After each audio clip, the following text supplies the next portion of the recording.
All right, so it's about 2 minutes after 1 o'clock. Good afternoon and welcome to everyone. Thank you so much for joining us for our exciting event today, Crypto and National Security, Finding Solutions to Illicit Finance Challenges.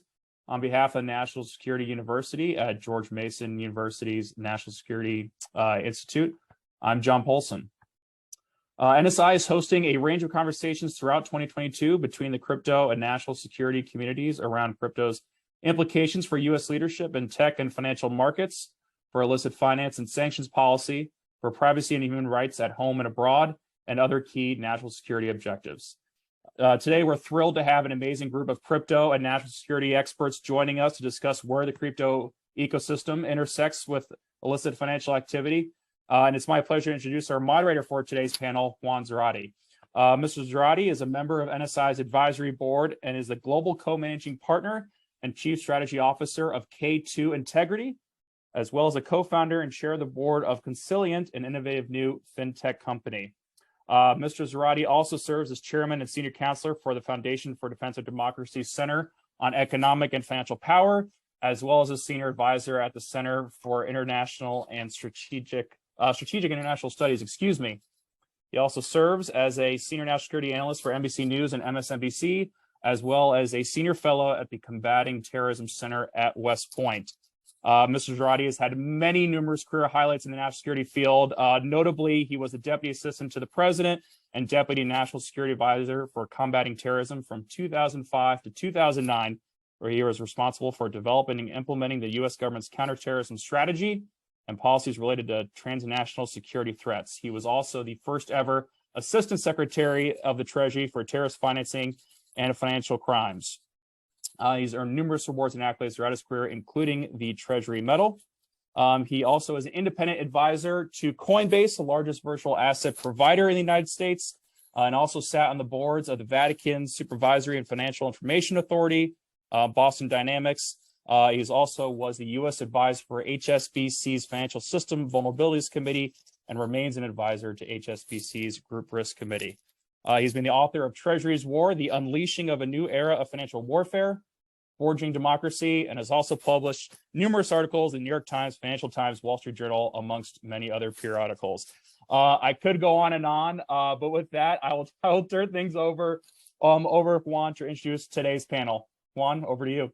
John, thank you. That was an overly generous introduction. I appreciate it. I want to thank you and Jamil and NSI for hosting us, and not just for this panel, but for the series of crypto events and focus that you've brought to this domain, and in particular, the impact of crypto and national security, which we all think on this panel is critical. So thank you for inviting us and for hosting us. I want to say welcome to those joining us. I could not imagine a better panel, honestly, a better, more experienced, more insightful panel that has experience both within government and certainly in the private sector to address the issues we want to talk about today. And we very much do want to talk about the illicit finance challenges of the crypto ecosystem. We want to talk about the national security implications, but we also want to talk about finding solutions and the ways forward. And I think, again, with the four panelists we have an enormous amount of experience and brain power to address these issues. Let me just set the table and then the ground rules for the discussion. We've got less than an hour now, and we could probably talk for 24 hours. But I think that it's clear now that the crypto economies crossed the Rubicon of legitimacy, right? Crypto and the underlying technologies are a fundamental part of the financial and commercial and technology environment. Regulators are grappling with how to think about and manage the risks of that economy and the underlying technologies. We've certainly seen more and more enforcement actions, regulatory actions, including the action with respect to Bittrex just this week, the recent Tornado Cash OFAC action, and many others that we'll talk about today. But clearly there's a grappling with how to think about the crypto economy, the underlying technology, and how to manage those risks.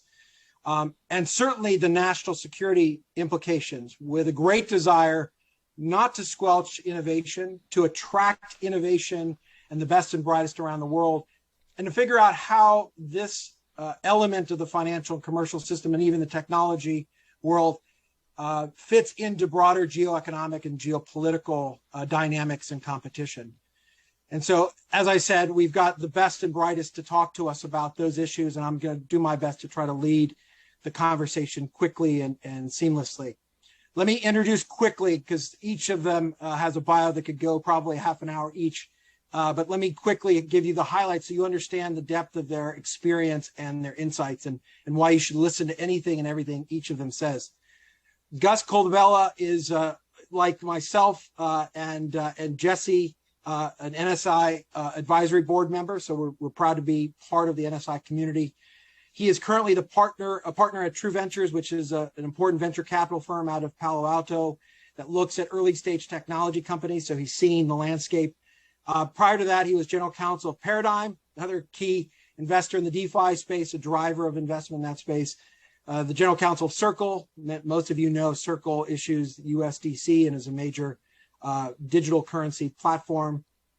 He was a top lawyer at DHS under Secretary Chertoff. Years of experience in government and certainly outside and now in the investment world. So Gus, welcome. Next is Gervis Grigg. Gervis has to have the best name in the crypto world. And so Gervis, great to have you. Gervis has almost 30 years of experience in the public-private sector, working on high-scale complex investigations, technology, platforms, and solutions. 23 years with the FBI. Currently, he's the Global Public Sector Chief Technology Officer for Chainalysis.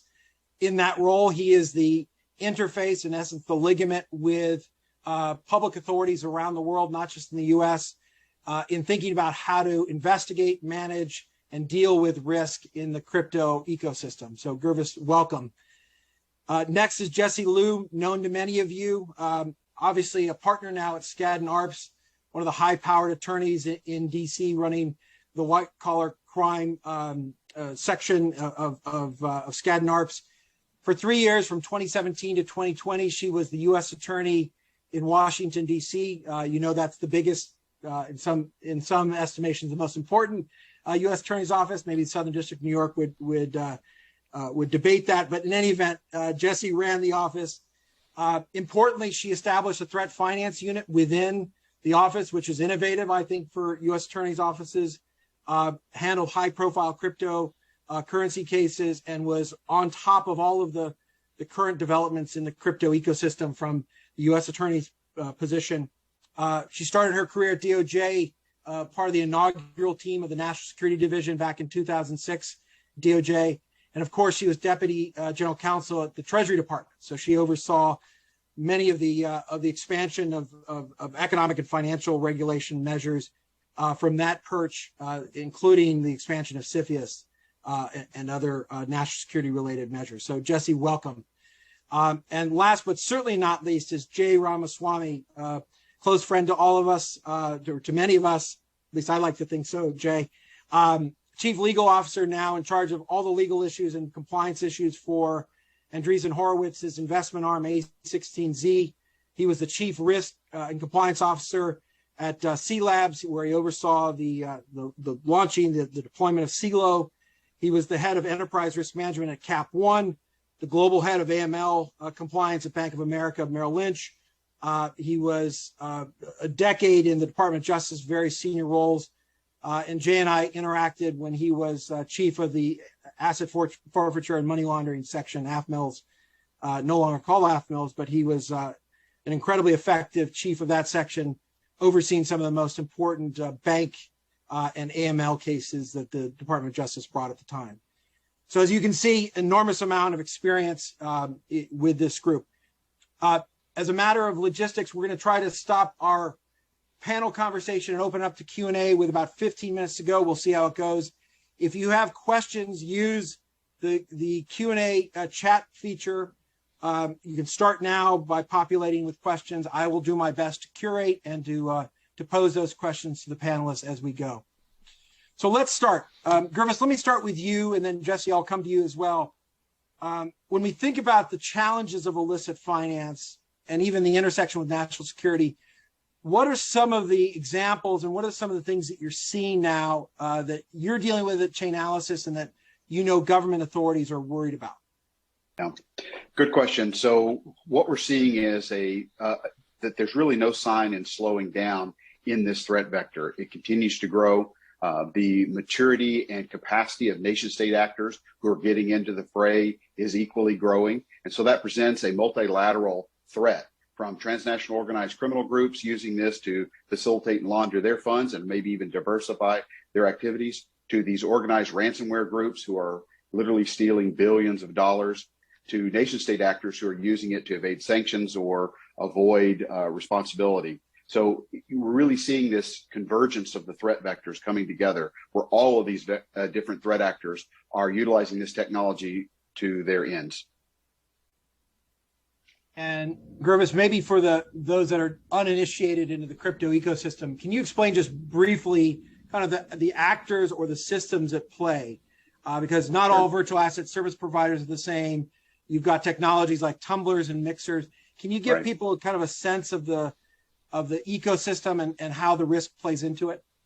Sure. So the ecosystem is actually quite diverse, and we're seeing new technologies come about every day. So you have your basic crypto systems where you've got your exchanges that offer services where individuals will come in and buy crypto and virtual assets. You have individuals who offer peer-to-peer exchange services where an individual can exchange for good and service a crypto. We have, as you mentioned, mixers and tumblers, which provide a layering of privacy and potential obfuscation for an individual, where you can come in with one form of crypto and request that crypto to be given back to you in different amounts at different times and in different currencies in an attempt to perhaps evade.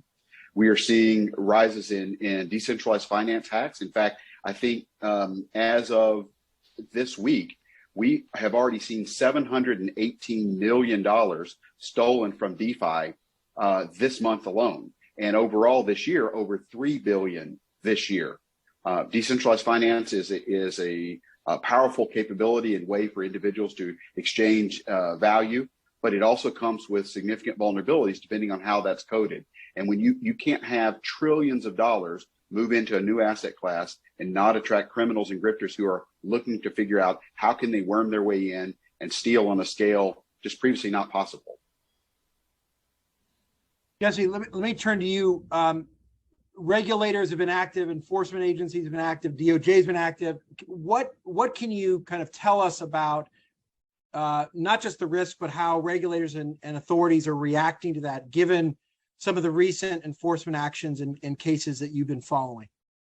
Well, I think that, I mean, you're right, absolutely, that there's just a huge amount of both regulatory and enforcement action in this space. I personally think DOJ has always been quite skeptical of digital assets. Maybe they're coming around a little bit, but when the national enforcement or the cryptocurrency enforcement framework came out, I noticed that they had the vast majority of it, of course, was dedicated to all the terrible things that people can do with cryptocurrency. And there are about 2 paragraphs that said, well, there are some people out there who think this might not be such a bad thing. And that was pretty much it. But I think that the areas where I'm seeing a lot of enforcement activity and a lot of concern from clients in this space. Sanctions is a really big one, obviously a classic national security issue. And you saw sanctions evasion with fiat currency, and DOJ and Treasury have built sanctions cases for years in a more traditional space. But with the convergence of an increased use of cryptocurrency, the situation in Russia and Ukraine and the sanctions that have been imposed as a result of that situation, and an announced focus from DOJ and other agencies as well on sanctions enforcement, that's where I'm getting a lot of questions from clients about what they should do in terms of compliance, and kind of where regulation and enforcement might be going. Jesse, just a quick follow-up. Are you seeing, because the industry complaint, and not illegitimate in many cases, is that you have regulation by enforcement, that the regulatory rules of the road aren't clear. Is it your sense that what you're seeing is regulatory bounds being drawn by the enforcement actions themselves, or are you seeing something else?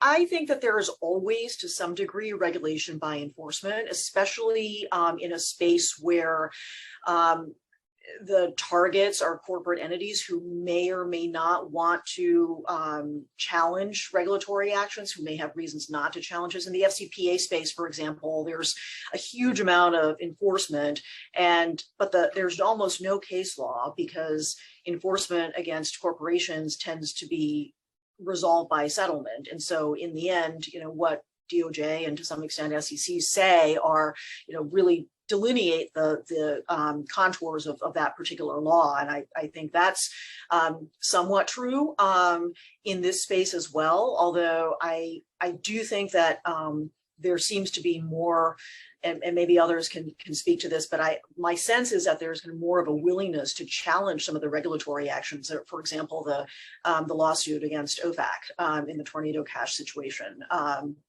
But I think there's always regulation by enforcement, and just how much there is, I think, really depends on the willingness of the entities who are on the receiving end of that enforcement to challenge government action.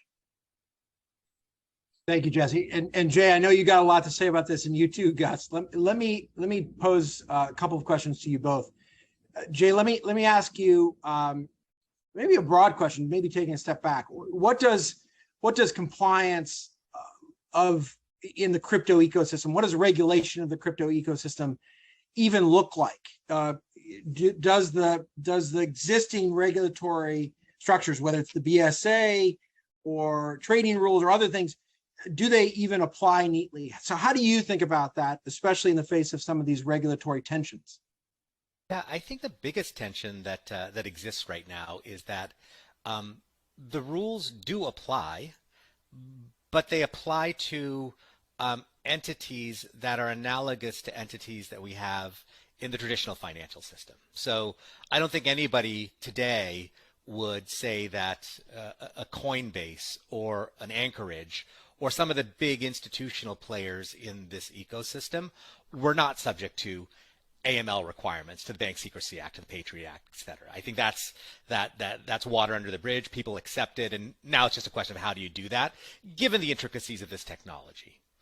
The difficulty is that at its core, what we're talking about is a technology that is, as kind of one of our founding partners, Mark Andreessen, has said,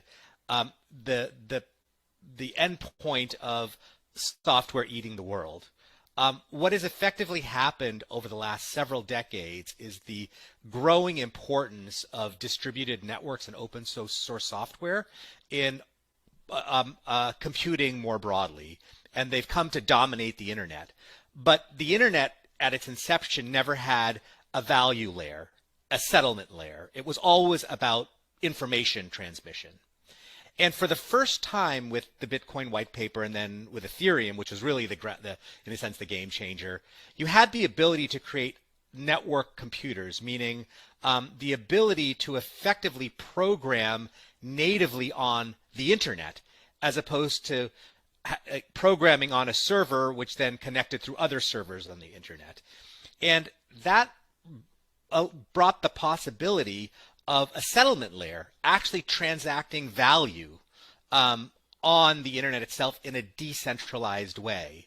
And that paradigm challenges the regulatory frameworks that we've developed over the past several decades, because all of them are based on the notion that financial intermediaries play critical aggregation and settlement functions within the financial system, a role that really hasn't changed since the Medicis invented banking several hundred years ago. Honestly, the techniques and the ways of doing it have switched from paper to digital ledgers, but it really hasn't changed.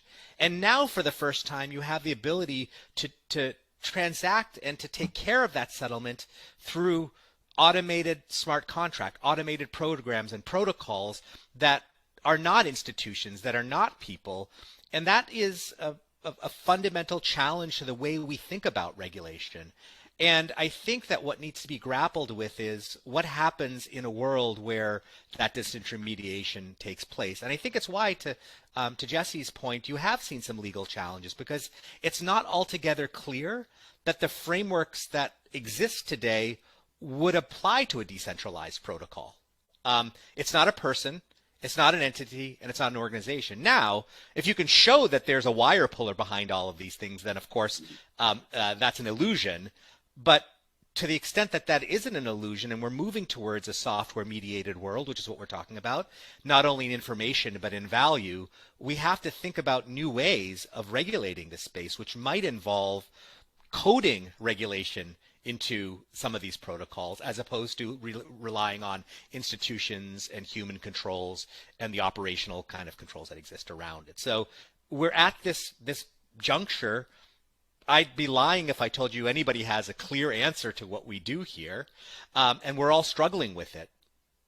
The last thing I'll say is the danger of regulation by enforcement in this space, and that's the important thing to take. I was a regulator by enforcement, right? That's what AFMILS did. We regulated by enforcement, but we were regulating in a space which effectively was 30 to 40 years old. If you take the Patriot Act as it was 10 years old by the time we were sort of bringing some of these cases, and so institutions had a chance to figure out how the system worked, and then of course you enforce against it. I think the issue here is nobody's really clear about how some of these rules apply, and enforcement in that environment is a real challenge, because it's unclear what messages you can send, as opposed to sort of grasping the bull by the horns, coming out with rulemakings, coming out with legislation. Because I think litigation is great for incremental changes in technology, but when you have such a step change, there really isn't a better method than rulemaking and legislation, which is painful. We all know about it, but I don't know that there's another choice. And often reactive, of course. And Jay, you raised some really important points. Gus, I want to turn to you on this question of the technology itself, the underlying technology driving disintermediation, decentralization, and from your perspective, what that means and looks like, especially as we think about risk management. So if we're accepting the fact that there's a vast bulk of this activity, regardless of how DOJ views it, but a vast bulk of this being legitimate or innovative or around financial inclusion. But as Gervis says, there are the bad actors that are clearly taking advantage of this. How do we think about managing risk in a decentralized, disintermediated world? Certainly. And I think we're throwing around a lot of terms that I think our audience has become familiar with over the past months and years. Disintermediation, decentralization. What it really means is that transfers of value may take place across the internet without a third party. And I think Jay described this. We have all described this in our own way, but the innovation of Bitcoin was that I could send value from my phone, Juan, to yours. And the innovation that Ethereum brought on top of that is that the more sophisticated programming could happen to the value that I was transferring to you. So conversions from one cryptocurrency to another, other more sophisticated financial and other transactions could be programmed into this blockchain. And I think the core of the question is, do we, there are obviously, and we've all talked about them, important national security ramifications to the adoption of this new technology. And the question that faces us is, do we look backwards to the regulation of the financial world as it has existed, as Jay described, through intermediaries? That is, we don't have privacy really in our financial transactions because we're using third parties to affect them. And therefore, the government may, in certain circumstances, look at those transactions, whether they be through a bank or another intermediary. And in fact, our entire method of monitoring transactions has happened that way. What do we do when those intermediaries are gone? I think back to the point that Jesse made, which I totally agree with, that when you read the policy papers out of DOJ as a result of President Biden's executive order of March on digital assets, there was a lot about the bad stuff that could happen as a result of this. And you might get the impression that all of DOJ is sort of, oh, I wish this really wasn't happening. To Juan's point, that ship has left the port. But I think if you ask the people who actually do the investigating, and I'm very interested in Gervis's view on this, one of the things that is the result of an open, decentralized blockchain is a ledger of every single transaction that may not be altered by anyone. It just exists on a network of computers around the world. When we asked Mike Morell, who's the former acting head of the CIA, to take a fresh look at Bitcoin, because there was a lot of talk on the Hill about whether Bitcoin would be used for the purposes that you laid out in your initial opening, Juan, sanctions evasion, financing terrorism.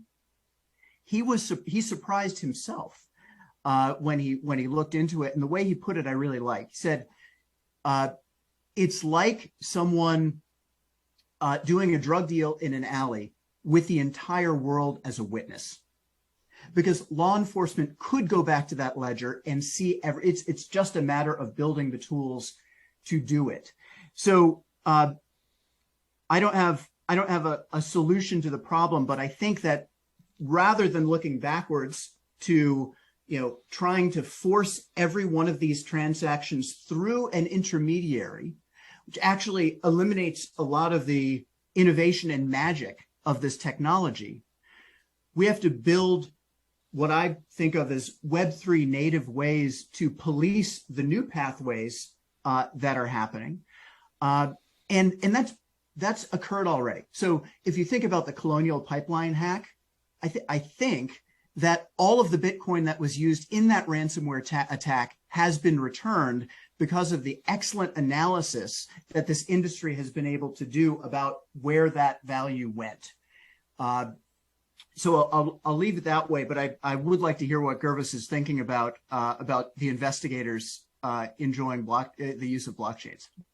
That's a great segue, Gus, and you anticipated my question back to Gervis on this. I do want to point out for the audience, the tension here at the technical and tactical level plays itself out in the question of how do you regulate unhosted wallets, something, Jay, you've written about, for example. How do you apply the travel rule, which is the requirement in the Bank Secrecy Act to understand the originator and beneficiary of a wire transfer? How does that play itself out in this world?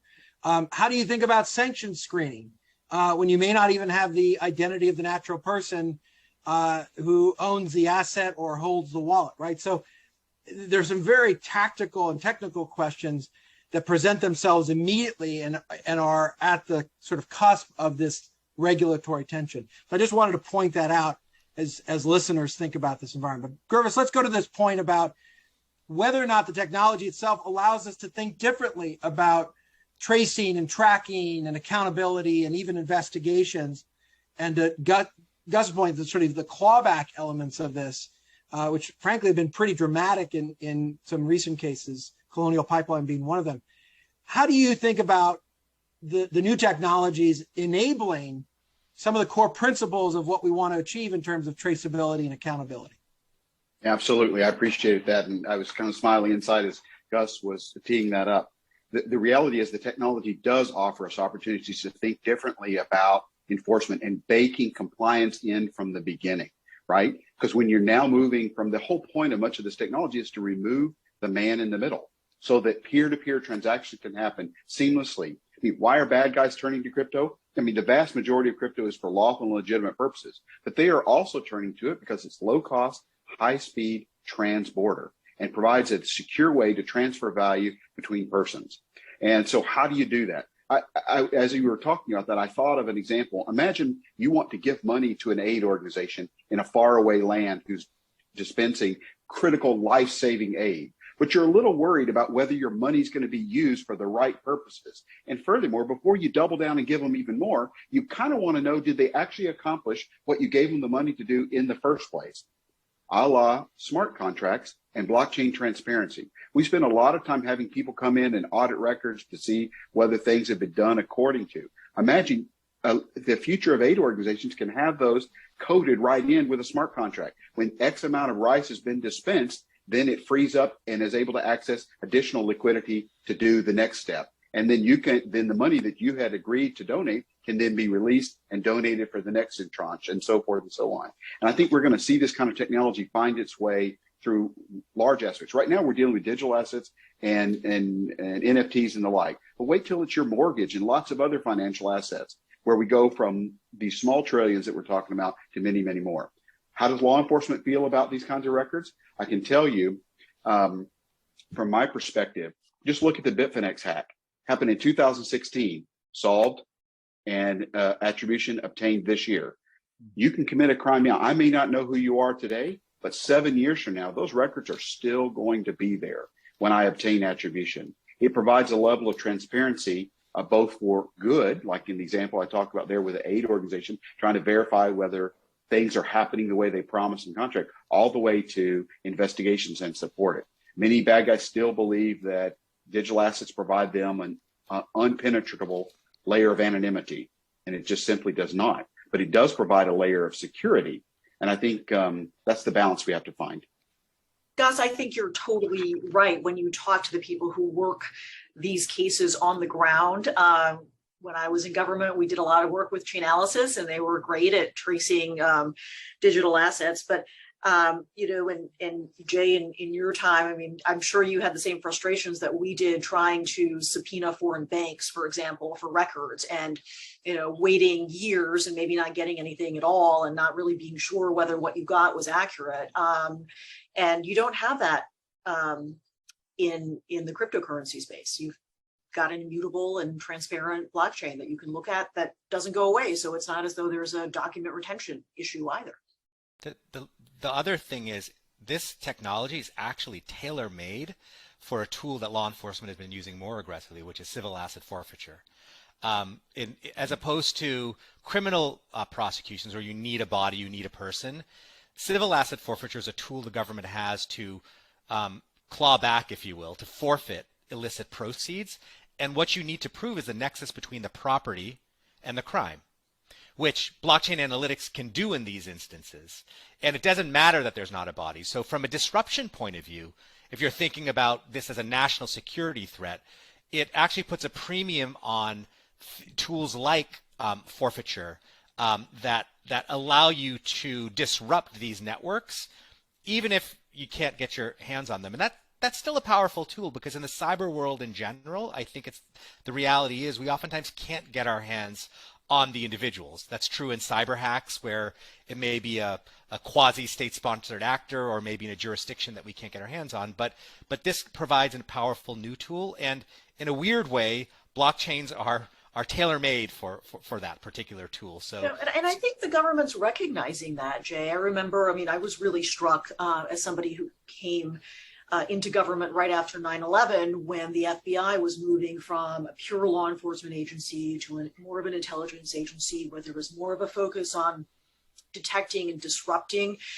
terrorist activity, as opposed to simply prosecuting something that had happened. That, for example, the Deputy Attorney General, Lisa Monaco, gave a speech in which she said that the department was going to look for successes combating cryptocurrency-related crime, both inside and outside the courtroom, which I think a lot of people took to be an allusion to, not just prosecuting crimes that had happened, but to disrupting activity that maybe hadn't even happened yet, or maybe was in progress, or clawing back money, as opposed to a purely prosecutorial model. And over $7 billion have been seized by U.S. authorities in the last 18 months in crypto. Over $7 billion. And realize that this isn't just a crypto issue, right? That technique, it's been used effectively in kleptocracy cases where corruption has become a national security issue. So the tools that we use in the traditional world work here. I think that's the thing that we're all saying, is that There are tools that we can use to mitigate this risk, even if it is a risk, and we can all acknowledge it's a risk, but it's a risk that can be mitigated with certain tools. Can be completely eliminated? No. But I don't know that that's the goal in any kind of system that we create. Gus, I want to let you into the conversation here on this, but I also want to challenge the group around the national security challenges on the not the systemic side, but certainly on the tactical side. So you've got nation states like North Korea that are now making a business of their crypto heists, and in many ways, as part of the animating feature of the Tornado Cash action, given the role of Tornado Cash in allowing the Lazarus Group to launder the proceeds, almost $500 million worth of proceeds that the North Koreans have used. We know that North Koreans are engaged in a whole range of cyber heists, including, dating back to the Bank of Bangladesh case. So how do we think about this, knowing that state and non-state actors that are not friendly to the United States are getting access to capital in ways that they wouldn't otherwise through, a Bank of America or classic formal financial transactions? Gus? Well, I'd mention a few things. I think the first one is I'm glad you put your finger on the Lazarus hack, because when we think about crypto being used for sanctions evasion, as was I think the concern when Russia invaded Ukraine, for example, and Treasury quite correctly enhanced its sanctions against Russia and oligarchs. Everyone was wondering, well, is money just going to flow into Russia's coffers through Bitcoin transfers? And I think we had very quickly the answer, both from a former director of FinCEN, Mike Mosier, and then from Treasury officials themselves saying, well, no, this system as it exists now, because of the transparency we were describing before, as well as the liquidity in the system, would make it quite easy to determine if Russia was trying to evade sanctions using cryptocurrency. It's just not a threat at this point in the development of the technology. But what is the threat? The threat is hacks. I mean, it's a flavor of the cybersecurity plague that we've seen over the last 15 years. We have new technologies being deployed, technologies that are attractive. 10 years ago, we would say that a database containing, the name and social and background information of everyone who's gotten a clearance in the United States and filed an SF-86 is a honeypot, and our adversaries might be interested in hacking that. And that happened. Right now, we have DeFi technologies that contain billions of dollars of value. And one of the advantages of sort of the crypto ecosystem is instant finality of transactions. But I guess one of the disadvantages of that is instant finality of transactions as well. So when a hack happens, like when Lazarus Group hacks Ronin, we have a situation where one of our adversaries, who we do not want to be enriched to help their nuclear program along, has taken value out of DeFi. What can we do? What can our policymakers think about to make that less likely to happen? Well, number one, as an industry, I think we have to focus on security of the protocols that we deploy onto Ethereum and other blockchains. Another one of the disadvantages, issues that we deal with is that sometimes when contracts are deployed on Ethereum, they are no longer mutable. They just exist and will exist as long as the Ethereum blockchain exists. This is a good thing, but it's really a bad thing if that contract has a vulnerability in it. So greater information sharing about the modes of attacks that our adversaries are using, greater communication between developers and the government, which may be a little bit of a cultural issue, but just like all of the 17 critical infrastructure sectors have ISACs, where information is shared between financial services and their coordinate agency within the federal government. I think this industry is maturing enough that we should think about having a sharing protocol between U.S. law enforcement and intelligence community members and the folks who are developing these DeFi protocols to avoid the problem that led to everything we're talking about, which is North Korea stealing massive amounts of value from various DeFi protocols.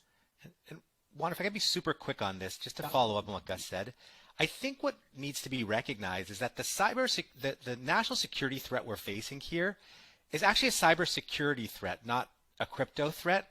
I think people sometimes focus on the mode of laundering or moving money, but as we all know, I think money laundering is not it can be a force multiplier.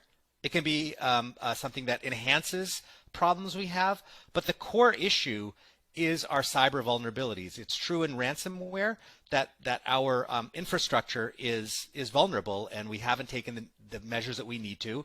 Our core contracts in some of these increasingly lucrative DeFi protocols are vulnerable. These are all cybersecurity issues, and one of the things to think carefully about is there's a world in which the decentralization that takes place through the development of Web3 can actually harden the architecture of the internet, because it's a trustless, permissionless system that has some attributes that can help. And so one of the potential benefits of allowing this ecosystem to develop is to, if we do it in the right way, is to create a better cyber world than we have today that's more hardened against attacks. And the canary in the coal mine here is, while smart contracts and others have been hacked, nobody has yet managed to hack the Bitcoin network. They hack applications on it, but the core infrastructure, because of the way that blockchain works, has not been. And if there's a way to essentially incentivize developers to re-architect the core backbone of our cyber infrastructure, this technology might be incredibly useful in addressing some of these cyber vulnerabilities. This is way on the horizon, and I'm not a technologist, and I couldn't say, and there are probably engineers who would disagree, but something to keep in mind that the innovation here has dramatic implications across the way we think about cybersecurity, as well as just for finance. Two very quick follow-ups to what Jay said. One is, we know that North Korea was behind the Ronin hack because of the blockchain. I mean, because of the analytics that were done.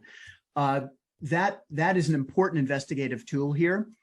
And I think that we are overlooking a major advantage. Just to be very direct about, I think one of the things that Jay was getting at, which is the disintermediation of financial transactions does not create honeypots that make it very attractive for our adversaries, whether it be North Korea or China or Russia or Iran, to get into the databases of a centralized financial institution and take all of that data. If I can transact with Jay without leaving a trail of very valuable breadcrumbs across the internet, or more specifically at a bank, then there are fewer targets for people to hit. That's exactly right. Yeah, we're going to turn to the audience Q&A in a second. We've got 3 in the queue right now, and Jesse, there's a couple from Andrew Sotak on litigation, so I may rely on your deep expertise to help answer those questions. But before we get to that, I want to ask a couple of questions. Gervis, do authorities, whether in the U.S. or otherwise, have the capability to do not just the investigations or the use chain analysis or some of your other competitors for analysis, but to begin to think about the use of the technology in the creative ways that we're talking about here? Does that capacity exist? Does more of it need to be created? How do you think about that? If you'd asked me a number of years ago, I would have had to say, not so much. That's not the case today. It is growing. We are seeing a raising level of crypto literacy, both in the federal agencies and beginning to permeate down into the state and locals. In my role as global CTO, I travel all over the world, and I get to talk with agencies big and small and on different continents. And we are seeing a groundswell growing of that literacy. Some of that's been born out of the cyber investigators who have that, because to Jay's point, this is not a crypto issue. This is a cybersecurity issue, of which crypto becomes the payment rail. So the answer is yes, but there's still a long way to go. Criminals have always been early adopters of technology, and they were quick to recognize the potential of crypto and digital assets. The government sometimes is a little late to the party, but once it arrives, it plants a flag and begins to grow quickly. I think Jesse talked about what the department has done, and we've seen that replicated. I mean, it's no mistake that over $7 billion have been recovered in crypto assets in the last 18 months. And that's probably just the beginning. I mean, North Korea, to Gus's point, has stolen over $1 billion from crypto platforms this year alone in hacks. So there's definitely that need to raise the level of crypto literacy.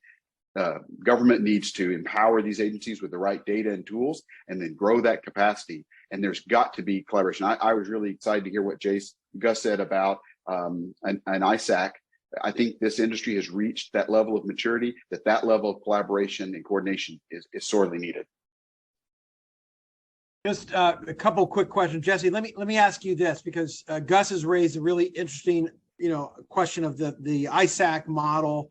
We're talking about capacity here, both in the public sector, private sector. How should we think about the public-private engagement here, especially given that regulators are always going to be at least one or two steps behind? And the technology is going to be racing forward consistently. So how do you think about where responsibility lies to sort of comply, as well as how we think about public-private interaction? I think public-private interaction is extremely important, and there are people on this call who I think are probably, engaged in that right now. And I work with clients who are trying to figure out the best way to engage in that. And some agencies are a lot better at it than others. I mean, I think, for example, I've been at DOJ and Treasury, and to be quite blunt, I think Treasury is a lot better at engaging with the private sector than DOJ is. It just has a different mindset. It's used to doing that. It meets with traditional financial institutions all the time to talk about compliance and what kinds of regulations might be in the mix. DOJ has long had a very standoffish attitude towards talking to pretty much anybody.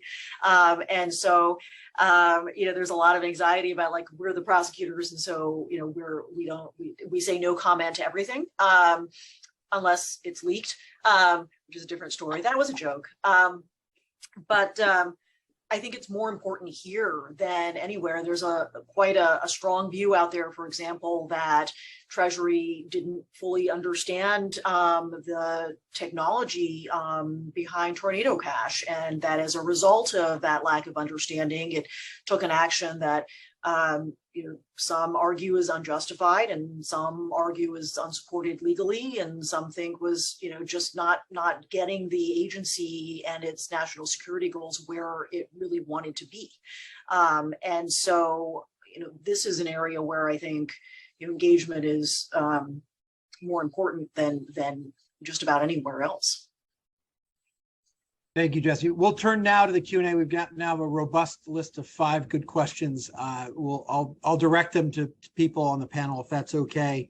But Jay, let me start with you. This question from Destiny Clements, asking, in terms of the changing role of intermediaries in the modern financial system, are we creating dangerous barriers between the crypto domain and the traditional banking system? You're on mute. Jay, you're on mute. Sorry about that. Of course, everything I said before was really clear and concise, and unfortunately you didn't hear it. But if you would ask me this question a year and a half ago, 2 years ago, I would have said there's a danger of that. There was a lot of de-risking going on, candidly, where banks were not banking crypto companies. There was, to Jesse's point, a sort of skepticism, if not outright hostility, on the part of law enforcement and policymakers, and there was a danger, I think, of outlawing or prohibiting some of these technologies, which would have driven things underground. And I fear less of that today. You're seeing an integration. You're seeing legitimate players get into the game. You're seeing more back and forth between crypto and the legitimate economy, and not legitimate, the traditional economy for legitimate players. But unfortunately, that brings along illegitimate players as well. And I think the trick here is if we want to distinguish between illicit financial activity and legal financial activity, you actually need to increase, Gervis can talk about this much more than I can, you have to increase the connectivity. The kinds of analytic tools, whether it's through deep analytics and others that allow you to distinguish illicit from normal financial flows, require you to be able to see as many connection points as possible. That's what gives us the power to unravel these networks. And to the extent that we bring those apart and drive things underground, you'll have what you had with the black market peso exchange in the 80s and the 90s, right? Which is they were very hard to decipher, very hard to understand, because you had created these barriers, if you will, between the transparent financial system and these new techniques. So we need to increase integration. That's the solution to managing risk here. And if you had asked me before, I was more skeptical, and now I'm a little bit less worried.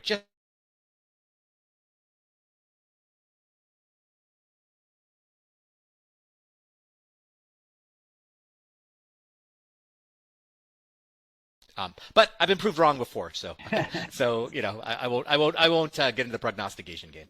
Thank you, Jay. We've got about 8 minutes left. I'm going to sort of in rapid fire ask the panelists to answer these questions. Gervis, let me ask you two of the questions that have been posed. First by Emily, is there a risk of competing histories of interactions in multiple blockchains? So can you kind of explain the forensic dimensions of that? And then somebody else asked, you had said government needs to empower agencies with the right data and tools. If you can give a little bit more specificity, I think there's real interest there. Okay, first things about the various blockchains. We don't have enough time in 8 minutes to talk about how the Bitcoin network is different than the Ethereum protocol and so forth. But by and large, think of these as different highways, perhaps running in parallel directions. They're running parallel together. Sometimes they divert. But what we will see, one of the risks that we see is this known as cross-chain hopping, which allows you to take one currency on one blockchain and then hop to the other blockchain. So I hope that's what Emily was looking at. In the past, it's been a challenge to be able to follow that trail once it left this highway and moved on to this other highway, if you will. Those gaps have gotten a lot narrower now, and it's a lot easier for authorities because, to Jay's point, with many problems, the more data sometimes makes it harder to find the solution. In this environment, the more data makes it better. And so this greater amount of data helps. To the second question about the data and tools, what we're talking about is having access to these transactions on the blockchain, and then an analytical interface that helps you understand. A simple block explorer will show you what wallet transacted with what wallet, but a block explorer in and of itself does not have enough power to be able to show the analytical connections. That ability to say these disparate wallets are actually part of the same owner and controller. So clustering, and that's one of the things we specialize in advanced heuristics, to say these wallets are behaving like the same. And based on other data, we're going to merge those together and say this is being operated and controlled by the same actor. And in doing that allows you to make connections that would otherwise remain unrealized. And it's a different form of digital identification of behavior and actors in that way. So yep. Yes, thank you. And more data is better. Yeah. Jesse, let me ask you the two questions in combination that Andrew asked. One is sort of, what are the limitations here? Gervis mentioned the 2016 case, and then it was eventually handled. Are there statute of limitation issues? And in addition, how do you think about applying traditional asset tracing methodologies to wallet activity of the type that we were just talking about? Yeah, really quickly. So on the statute of limitations, I think the same statute applies, like the same statute of limitations applies that it would in a non-crypto case. The interesting thing is that there really aren't any, in the criminal side at least, any kind of crypto specific statutes. I mean, the statutes that are being used to prosecute this kind of activity are all of the traditional statutes that we've had for a long time. And on tracing, I mean, Gervis is probably the person who can best talk about this, because I think you do this every day. Yeah. Why don't we turn? I think that's right. And Gervis, you gave us a nice kind of sampling of what that looks like with the answer to your prior question. Gus, let me turn to you on this question of what international cooperation looks like. We're obviously hosting bank fund meetings this week. and an attendee today asked, what does international cooperation look like? And let me ask you this. How does this relate to the U.S.-China competition? How do you think about those issues? 2 or 3 quick points on that. The first one is I thought that the first DOJ response to the president's EO on international cooperation was actually quite good. Very briefly, it was to use the already existing modes of international communication on law enforcement and other issues to come up with some investigative modes of cooperation and policy-making modes of cooperation, so we can plug some of the holes that are caused by crypto being a fully international global technology, and yet countries having different capacity for investigation, policy development, and policing.